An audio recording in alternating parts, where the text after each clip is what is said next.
열왕기하 18장 1절입니다. 아하스의 아들 히스기야가 왕이 되어 정직히 다스림. 1절. 이스라엘 왕 엘라의 아들 호세아 3년에 유다 왕 아하스의 아들 히스기야가 왕이 되니 위에 나아갈 때 나이 25세라. 예루살렘에서 29년을 치리하니라. 그 모친의 이름은 아비라 스가리아의 딸이더라. 히스기야가 그 조상 다윗의 모든 행위와 같이 여호와 보시기에 정직 행하여 여러 산당을 제하여 주상을 깨뜨리며 아세라 목상을 찍으며 모세가 만들었던 놋뱀을 이스라엘 자손이 이때까지 향하여 분양함으로 그것을 부수고 느후수단이라 일컬었더라. 히스기야가 이스라엘 하나님 여호와를 의지하였는데 그의 전후 유다 여러 왕 중에 그러한 자가 없었으니 곧 저가 여호와께 연합하여 떠나지 아니하고 여호와께서 모세에게 명하신 계명을 지켰더라. 여호와께서 저와 함께 하심에 저가 어디로 가든지 형통하였더라. 저가 아수르 왕을 배척하고 섬기지 아니하였고 블레셋 사람을 쳐서 가사와 그 사방에 이르고 망대에서부터 경관성까지 이르렀더라. 자, 18장 1절입니다. 이스라엘 왕 3년에 이제 히스기야가 왕이 됐다고 했잖아요. 그죠? 자, 일단 이 부분은 일단 봅시다. 왕상 1장에서 11장 내용은 사울과 다윗에 이은 통일왕국의 제3대 왕 솔로몬의 통치에 다루고 있다. 열왕기상입니다. 열왕기상. 자, 열왕기상 1장에서 11장은 자, 사울과 자, 다윗에 이은 통일왕국 솔로몬의 통치에 대해서 다루고 있고요. 그리고 왕상 12장에서 왕하 17장은 남북 분열 왕국의 역사를 다루고 있습니다. 그래서 왕하 18장 25장은 북왕국 이스라엘의 아수르에 의하여 멸망당하고 이후 남아있는 남왕국 유다가 바벨론에 의해서 멸망하기까지 역사를 다룹니다. 자, 도표를 보면 조금 더 쉽게 이해될 겁니다. 계속 제가 도표를 수정하면서 보완하고 있습니다. 자, 이제 왕상 1장부터 여기 보면 14장까지가 일단 통일 왕국 시대다 이렇게 보시면 됩니다. 그 다음부터 이제 분열 왕국이 이제 15장까지 됐고 15장 이후부터 이제 그대로 이제 17장 보면 이제 패망되잖아요, 그죠? 북이스라엘이. 예, 그래서 이제 남북 이제 패망 시대가 그대로 25장까지 이어집니다. 17장은 이제 북이스라엘 패망하고 25장에 남쪽 유다가 이제 패망하는 장면까지 이어집니다. 그래서 통일 왕국 시대, 분열 왕국 시대, 그리고 남북 패망 시대 이제 이렇게 대략 이제 보시면 되겠습니다. 그래서 솔로몬 이후에 이렇게 이제 북이스라엘이 722년에 망하고 남쪽 유다는 자 시드기야 때, 그죠? 586년에 바벨론에 의해서 망한다. 이런 내용까지. 그래서 오늘 이제 이 장면이 바로 여기 나오잖아요. 그죠? 히스기야 때다. 그죠? 바로 히스기야. 예. 히스기야 바로 위에 보면은 여기 히스기야 있죠. 히스기야. 예, 히스기야가 자, 29년 통치다고 돼 있죠. 그 다음에 보면 이제 이사야 있잖아요. 그죠? 그래서 이게 이제 호세아 9년 때고 이렇게 자, 연결이 되죠. 예, 그래서 이때 지금 오늘 일어난 사건이다. 이렇게 보시면 되겠습니다. 자, 이스라엘 왕 엘라 호세아 3년에 유다 왕 아하스가 자, 이제 아하스의 아들 히스기야가 바로 왕이 되니 위에 나아갈 때 나이 25세라. 자, 29년을 치라했다. 그래서 이제 이런 부분이 사실은 이제 학자들이 보면 상당히 많이 이제 정리를 하고 있습니다. 그냥 읽으면 그냥 우리가 그런가 이런 내용이 항상 나오면 족보를 보면 어렵잖아요, 그죠? 특히 왕들에 대한 이런 연도가 우리가 정확하게 잘 알지 못하기 때문에 그냥 여사로 넘어가는데 이제 호세아 3년에 됐잖아요, 그죠? 이스라엘 호세아 3년에 유다 왕 아하스 히스기야가 왕이 되었다 그랬잖아요, 그죠? 자, 한번 대충 한번 볼까요? 자, 근데 이제 이게 이제 옥스포드 원어대전에서 도표 만들어 나온 거거든요. 이거는 호세아가 732년에 722년입니다. 바로 722년에 이제 망하잖아요, 그죠? 자, 근데 호세아 3년 가면은 뭐 31, 다음에 30, 703, 729, 그래 되겠죠. 그래서 제가 이제 729를 적어 놨어요. 볼까요? 729다. 자, 729죠, 분명히. 호세아 3년 가면 729다. 근데 유다왕 아하스 아들 히스기야가 왕이 되었다 그랬잖아요. 히스기야가. 그죠? 히스기야가 여기 있잖아요. 그죠? 또 왕이 되었다 그랬잖아요. 보십시오. 그런데 히스기야가 언제부터 언제까지 통치를 했습니까? 715에서 687년 됐잖아요. 아까 전에 여기서 따져보니까 몇입니까? 729년이 나오는데 안 맞잖아요. 벌써 도표 자체가. 예? 통치 기간을 말하거죠. 이 연도는, 그죠? 여기 있는 것은. 그래서 바로 이제 이런 것들이 실질적으로 요 기간은 29년밖에 안 되지만은, 그죠? 뭡니까? 바로 아하스와 므낫세까지 같이 이어 가지고, 예, 바로 이제 섭정을 한 거예요, 같이. 그죠? 그래서 여기까지 올라가야 되는 거예요. 그죠? 호세아 732년에 729년이라고 그랬잖아요, 계산하면. 그럼 여기가 어디에 포함됩니까? 바로 아하스 때가 포함되잖아요. 그래서 어떤 도표는 보면 42년이라고 되는 거 있어요, 실제로 보면은. 제가 한번 보여드릴게요.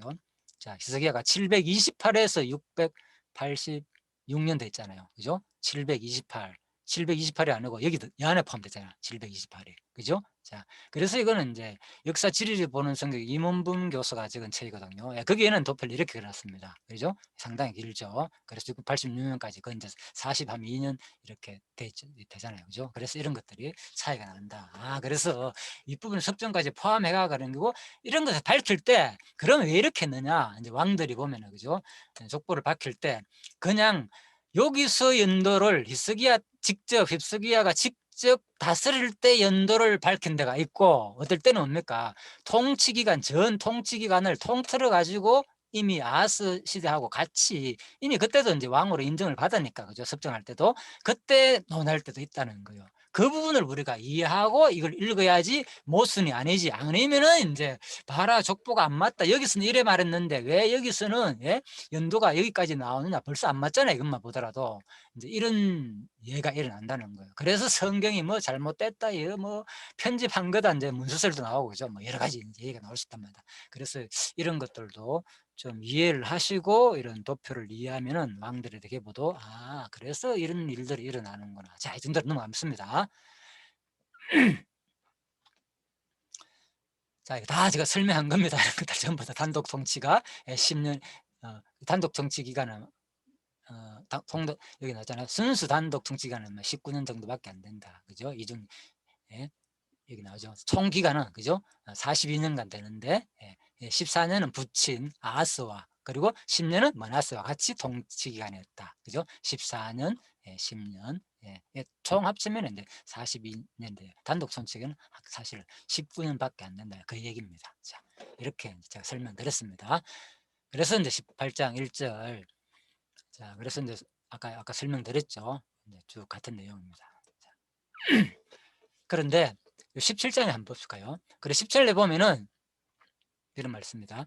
하나님의 17장은 하나님이 길이 참으시는 은혜에도 불구하고 회개하지 않고 끝내 배도의 길을 걸었던 북이스라엘이 결국 하나님의 징계를 받아 아수르에서 멸망당하는 내용이 나오잖아요. 그죠? 예, 그래서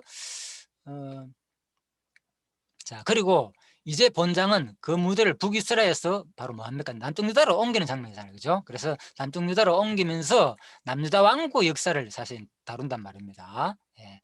그래서 주로 이제 11기는 북이스라엘 중심으로 되어 있는데 왜 이런 게 나오느냐? 그래서 여기 있잖아요. 그러나 엄밀히 말해 이는 북왕국 멸망이 BC 720년 이후의 역사가 아니라 북이스라엘이 멸망하기 6년 전 남유다의 제13당왕이 된 히스기야 통치 시대부터 이루어졌다는 거죠. 북왕 역사가. 그래서 사실 이미 이때부터 북왕국 역사와 남쪽 유다가 같이 맞물려 가지고 이루어진다는 거야. 한 왕국이 하나로 이루어지는 게 아니고 남쪽 유다와 같이 이루어진다는 거. 그래서 어, 이제 하나님은 통치 역사는 사실 뭐 한쪽 역사만 다루는 게 아니고 같이 다루면서 뭐 앞으로 뭐 한다. 북왕국이 망했다는 것은 간접적으로 무엇을 뭔가 시사하고 있잖아요. 너희들도 뭐 바로 하나님이 지금 길이 참는 중에 있다. 너희들도 회개하지 않고 돌이키지 않으면 망한다는 거, 반드시 망한다는 것을 뭘 통해서 17장 내용을 통해서 지금 남왕국 역사한테 경계하는 그런 내용이다. 자, 이렇게 이제 보시면 되겠습니다. 자, 일단 좀 넘어가겠습니다. 18장 5절에 보면은, 그런데 중요한 내용만 다룹니다. 히스기야가 보면은 히스기야처럼 이런 사람은 전후에 찾아볼 수 없다 했잖아요. 뭐 요시아와 같이, 자, 요시아 말고요. 일단 히스기야가 아까 전에, 자, 5절 한번 볼까요?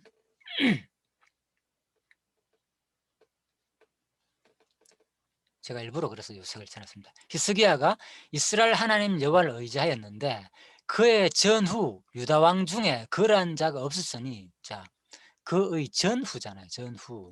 그죠? 예. 전후란 말은 유일하게 한 사람한테만 적용되는 말이잖아요. 전과 후가 다 포함되는 거니까. 예, 그 얘기입니다. 그래서 우리가 이제 이런 내용이 나오면은 혹시 또 그런 내용이 나올 때는 당장 뭡니까? 분명히 히스기야가 그의 전후 유일하게 뭐 이런 자가 없었다 그랬는데 도대체 이건 무슨 말이냐. 그죠? 그런데 열왕기하 23장에 보면 이런 말이 나온단 말입니다. 요시야 얘기거든요. 네. 요시야 같이 마음을 다해 성품을 다해 힘을 다해 여호와를 향해 모세의 모든 율법을 온전히 준행한 임금은 요시야 전에도 없었고 뭐라고요? 후에도 없었다. 예. 또 전과 후가 나오잖아요. 그러면 이런 말을 들으면 조금 벌써 뭔가 생각이 될 수도 있잖아요. 그래서 인제 '야 이건 무슨 말이지? 그럼 어떻게 이해하면 좋냐.' 그래서 인제 이런 것들도 우리가 쉽게 그냥 넘어갈 내용이지만은 인제 지금 내용은 인제 제가 보충 강의를 하는 겁니다. 예. 자세하게 인제 공부하실 분들은 인제 이 강을 참고하시기 바랍니다. 자, 그래서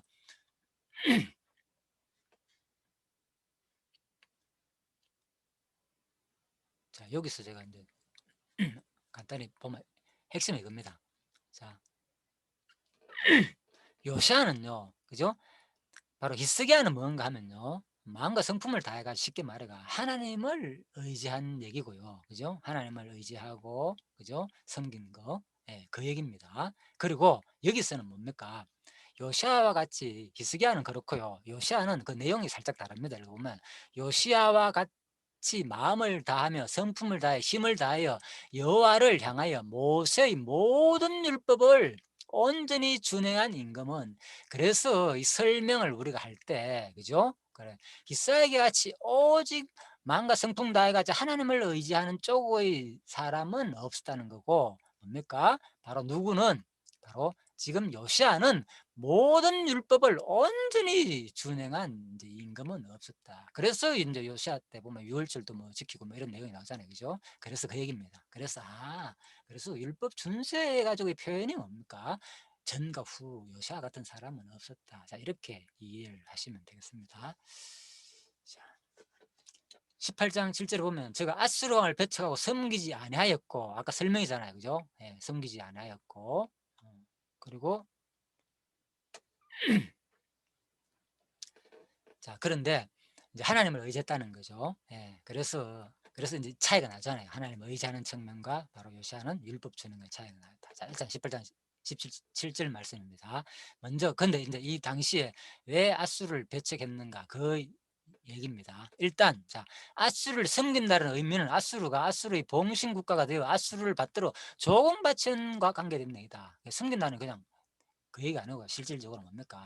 나라 자체가 전체 얘기거든요. 혼자 얘기가 아니고요. 그죠? 바로 그들에게 모든 백성이 바로 조공을 바치게 된 그 상을 말하는 겁니다. 그래서 그러나 바로 히스기야가 바로 자기가 이제 왕에 오르면서 즉각적으로 뭐 했다라 바로 반아수르 정책을 뺐다는 거예요. 조공 바치를 거부했다. 그 말입니다. 예. 그래서 바로 물론 자, 이런 내용이 그죠? 조금 읽어봅시다. 그렇다고 히스기야가 이스라엘 여러 왕들처럼 반나스 정책을 함께 친애국 정책을 펼친 것은 아니었다. 이후의 내용에서 살펴볼 수 있듯이 그는 오히려 하나님만 의지하고 이러한 위기를 극복했던 것이다. 그죠? 바로 아까 그랬죠? 바로 하나님 의지하는 측면에서 전후에 히스기야 같은 사람은 없었다 그런 말입니다. 한편 히스기야를 하여금 반나스르 정을 표방하도록 만든 근본 원인은 물론 만군의 여호와를 의지하는 신본주의적 신앙심 때문이라 할 수 있다. 그렇잖아요. 신앙심 때문이죠, 당연히. 자, 그러나 이제 국제 정세를 한번 살펴봅시다. 이것도 같이 이제 알면 좋겠다. 그런 말입니다. 그러나 당시의 국제 정세 역시 그죠? 남유다에게 유리하게 작용되었다는 거예요. 어떻게? 바로 당시 아수르 사로곤 2세는 외국 원정 중에 전사였고 그 뒤를 이어 가지고 산헤립이 그죠? 왕위에 오르자 그 영토 양쪽 끝에서 반란이 일어났고 또 아수르 동부 제국의 반란도 계속 일어났다는 거죠. 자, 그래가지고 바로 큰 규모의 반란이 일어나가지고 아수르 제국의 서부에도 또 반란이 일어났고 이래가지고 뭡니까? 바로 부르닥 발라단의 지하에 일어난 반란이었고, 자, 그래서 바로 이제 20장에 가면 이게 내용이 나오거든요. 그래서 그는 다른 나라의 왕들에게도 그랬듯이 히스기야에게도 사절단을 이제 보내가지고 그 반란에 동참하려고 이제 했다는 거죠. 그래서 물론 히스기야가 적극적으로 반란에 동참하지 않았지만은 국제 정세의 변화로 인해 히스기야는 부친 아하스가 아수르 동맹을 맺은 것과 달리 반아수르 정책을 펼칠 수 있었던 것이다. 그러니까 이제 아수르가 그건 자기 나라 자체 안에서도 이런 이제 반란이 일어났기 때문에, 그죠? 바로 뭡니까? 상당히 이제 세력이 약해졌고, 그런 상황 속에서 바로 반아수르 정책을 이제 폈다는 겁니다. 예. 그래서 바로 하나님을 의지한 측면도 있지만 실제적인 그 역사 자체가, 예, 그런 정황도 이제 되었다, 그런 말입니다. 자, 그래서 바로 어, 조금 더 읽어볼까요? 물론 아수르의 히스기야와 이와 같은 강경한 입장은 잠시 흔들리기도 했다. 히스기야의 이러한 반아수르 정책으로 인해 아수르의 왕 사네립이 대군을 이끌고 유다를 침공하자 이를 무마시키기 위해 히스기야는 한때 아수르에 굴복하여, 예, 조공을 바치게 됩니다. 14절에 나옵니다. 그러나 그러한 굴복은 한순간이었을 뿐 지속적이지 않았다는 거죠. 그래서 아수르 군대가 재차 침공하자 히스기야는 더 이상 굴복하지 않고 이제 응전태세를 갖춘다. 예, 그래서 이제 하나님께 매달려가 이제 기도를 하고, 예, 그 내용이 나옵니다. 그래서 본문의 이 표현은 그의 정책 자체만을 말하기보다는 이후 있을 아수르 유다 침공과 이에 대한 히스기야의 반응, 그리고 그 결과에 대해서 개괄적으로 정리한다고 이제 한 표현이다, 이렇게 볼 수가 있습니다. 그리고 18장 8절에 보면 블레셋 사람을 치는 내용까지 나오거든요. 앞서 히스기야가 왕의 외교적 정책을 기술한 데 이어 본문은 히스기야 왕의 군사적 업적을 기록한 겁니다. 앞부분은 정체적 외교적 정책을 기술했고, 자, 군사적 업적은 뭐냐? 역시 바로 히스기야가 있대요. 하나님께서 아수르의 왕과 같은 이방 왕을 의존하지 않았던 히스기야에게 허락하신 형통함의 구체적 사례이다. 그래서 하나님께서 결국은 뭡니까? 이 장면도, 그죠? 이방 왕을 의지하지 않았기 때문에 바로 블레셋까지 치게 됐다, 그런 말입니다. 자, 근데 이제 이 블레셋 장면도 사실요, 이미 뭐냐 이거는 바로 블레셋을 쳤다는 자체가 뭡니까? 바로 친아수르 정책을 일관하게 견지하고 있었기 때문에 그랬다는 거예요. 그죠? 왜? 이제 결국은 이제 블레셋이 아수르와 같이, 그죠? 예, 친아수르 정책을 펴고 있기 때문에 결국은 뭡니까? 예, 블레셋을 친다는 말은 결국 아수르를 견제한다는 얘기잖아요. 그죠? 자, 그렇게 되는 겁니다. 그래서 이제 이러한 게 결국은 본문 히스기야가 누렸던 형통함의 사례인 동시에 그가 아수르에 바로 대항했다는 단적인 증거가 된다는 거죠. 예? 예, 증거다. 아수르에 대항했던 증거가 뭐냐? 바로 뭐 블레셋을 쳤다는 거. 왜? 블레셋이 뭡니까? 친아수르 정책을 펴고 있었기 때문에. 그죠? 결국은 뭡니까? 바로 블레셋을 쳤다는 것은 바로 아수르를 거부했다는 거죠. 이제 그렇게 된 겁니다. 자, 그래서 여러 성읍까지, 경관성까지 이르렀다, 주위에. 그래서 히스기야가 정복한 블레셋 지경, 예, 쭉 내용, 주위에 블레셋 지경 나라들을, 여러 나라를 친다는 그런 내용입니다. 그래서 여기서는 선왕 아하스 때 블레셋이 남유다를 침공한 것에 대한 보복 조치이기도 하고요. 이제 역대하 보면 이 부분이 나옵니다. 28장에서. 그래서 뭐 역대하 28장이나 이스야 36장도 같이 이 내용을 다루겠다 그랬잖아요. 그죠? 결국 히스기야는 아하스 왕 때 빼앗겼던 성읍들을 되찾고자 전쟁을 일으켰고 그 목적을 성취하게 된 것이다. 그죠? 네. 아하스 왕이 진아수를 쳤을 때는 도리어 블레셋의 침공을 받았다는 사실과 히스기야는 반아수르 정책을 통해 블레셋을 공격하여 전략적 요충지를 확보하게 되었다는 사실을 대조시킴으로써 유다의 흥망성쇠를 결정하는 것은 주변의 강대국과 관계가 있는 것이 아니라 여호와 하나님을 의지하느냐 그렇지 않느냐의 여부에 있음을 바로 간접적으로 밝히고 있다. 자, 그런 내용입니다. 자, 그래서 보면 이제 롯베 사건이 나오는데요. 자,